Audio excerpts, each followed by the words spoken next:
Let's go, everyone! Today, super excited to be unboxing the Cetaphil Daily Facial Moisturizer for AM for the mornings, SPF 35. Broad spectrum SPF 35 UVA and UVB sunscreen.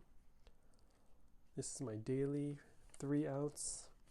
That's what the package looks like.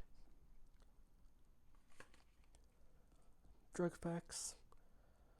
Always like unboxing these, even though I get them pretty often, just so we could track how the packaging changes over time, if it does.